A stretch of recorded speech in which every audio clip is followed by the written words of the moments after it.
This is Radar for On the Radar Tape Block, coming to another edition of Movie Reviews and Observations number 51. We're past the 50 threshold. So this week, I made sure I did not watch a movie I've seen before. I watched a movie called Roman, but then it's also called Retaliation, and it's Orlando Bloom, and it's about, when he was a kid, pastor, priest, abused him sexually and all the other stuff, and they just flash forward to the future where he's, working at a church, construction work type of thing, and dealing with all those problems. But it's not really revengey or retaliation-y. It's very brooding, boring drama, nonsense. He's like drinks too much, parties too much, drugs too much, all this stuff. And he only somewhat, in the end of the movie try to get retaliation. You're like, why did we sit through this whole entire movie if he's going to get retaliation only like at the end? And I was also like, Janet Montgomery. She looks familiar. Oh, she's Dr. Bloom on New Amsterdam, where she's American. But in this movie, second time I've seen her, where she's got a British accent. So overall, Orlando Bloom, as all the critics were saying, he did a very good job. Yeah, he did a good job, but overall, this movie was just horrible. I'm lucky there was only 90 minutes because it was a 2-hour movie and there was no revenge till like the last couple of minutes, or attempted revenge. Yeah, just pretty darn stupid. Then I watched this comedy called Save Yourself, where this couple goes out to the woods to get away because of all the stress and stuff. And while they're gone, these little creatures come and attack the world, and people are like dying and stuff, and they have no idea because they shut off all their phones, all their technology. There's no Wi-Fi. They're all by themselves, and they start to realize, oh crap, the world's coming to an end, because they start to get hints and notices like that, and they got to try to survive in that cabin in the woods. And it's a very funny, interesting movie, and it's only an hour and like 30 minutes. So if you don't find it funny, then it's not that long. But overall, it's a cute, interesting, clever idea. They've done this movie idea before where the world comes to an end and blah, blah, blah. But this idea is where you're in the woods by yourself and you have absolutely no idea the world's coming to an end. That's interesting. Then, because I knew, again, on Tuesday I'd be going places, I watched the documentary Cream about rock and roll's only magazine. Because, like Rolling Stone magazine talks about politics and pop culture, not just rock and roll music. They do other music too, for God's sake. So it was good. Michael Stipe was in this, Gene Simmons, Joan Jett, more people from Kiss, Chad Smith from Red Hot Chili Peppers, Alice Cooper, of course, was in here, and then there was people from Pearl Jam. So overall, it's a pretty interesting documentary to learn about it. It's an hour, 15-minute documentary. It was pretty cool to learn all this stuff and very interesting. And then on Sunday, I watched 2 movies. I watched Honest Thief. I watched a movie about Liam Neeson where he robs bank. He meets this woman of his dreams, and to be with her, he says, I'm going to give all the money, get a deal, calls Robert Patrick of the FBI, but then, of course, Jai Courtney and the other officer decide, you know what, we're gonna screw him over and say he's lying and frame him for murder, and the FBI is going to be out against Liam Neeson, and Liam Neeson's got to clear his name, protect his girlfriend, all that other stuff. So it was a really interesting movie, and it's like, those that may get, you don't want to screw over Liam Neeson, and the fact that it was an hour and 30-something minutes, it wasn't rated R, so it wasn't sex scenes, or wasn't really much blood or violence. It was pretty good. The only thing that's interesting, his love interest in the movie, I thought she kind of looked familiar, and then when I'm watching the movie, I'm like, wait a minute, Kate Walsh? I'm like, if that's who that is, and her credits say she was in Drew Carey Show, I couldn't believe it's the same one from Drew Carey Show.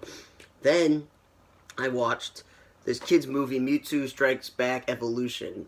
So basically, they did like a updated animated movie around the same time length of 90-something minutes about, Mewtwo's existence and Ash being a trainer with Misty and Brock, and then being worthy enough trainers to come to this island, and they clone all the Pokemon, and Ash gets frozen to stone. We've already seen this movie, so it's not spoilers. They just decided to Netflix to make this movie with updated graphics and change things around, change a little of the storytelling, but it's all similar, all the same story. And because it was like the same story pretty much, it's just the graphics were different, I don't get it. It's like that Pokemon I Choose You and that other Pokemon movie I watched. At least they may be telling a story about Ash, but it's different in a way. But this is like the exact same story, and the only difference is animation. It's not that great. Then I watched an apocalyptic movie called Alone with Tyler Posey and Donald Sutherland. And you're like, okay, how many post-apocalyptic or zombie movies or thing? So this is where there's a global pandemic happens and people are turning into zombies. Very relevant with the global pandemic we're in. And he's just in his apartment complex all alone. These zombies are outside. He's trying to save it. He notices a woman. He tries to, save her, be with her. Donald Sutherland plays a crazy old man in the movie. And overall, it wasn't bad because the whole, how the plot's going to go. You try to save the girl. because there's nobody there and he wants to win over the girl, and he's got to go through all this crap to save the girl and try to survive the zombie apocalypse. So overall, it's not bad for an idea we've seen before. And then the next movie I saw was The Broken Hearts Gallery, and I was like, it's cheesy. But this was a really, really good movie, and watching this movie, all the actors, you've been like, I've seen that woman in something. I've seen that older adult in that movie. I've seen this guy's wife somewhere. I've seen this guy's friend somewhere. I've seen her friend or her friend's boyfriend or one or two of her ex-boyfriends. I've seen them before. One was from Brockmire and one was from another TV show. I was like, okay. So basically, this girl, she holds on to things from relationships, and her friends go, it's not healthy, you hoard it. And the movie starts off with her losing her job and her boyfriend, so she's got to go through all of this stuff at the same time, and she's trying to figure out a therapeutic way to do it. So she starts this gallery of all the items that she left behind, and it spreads this whole entire thing to other people.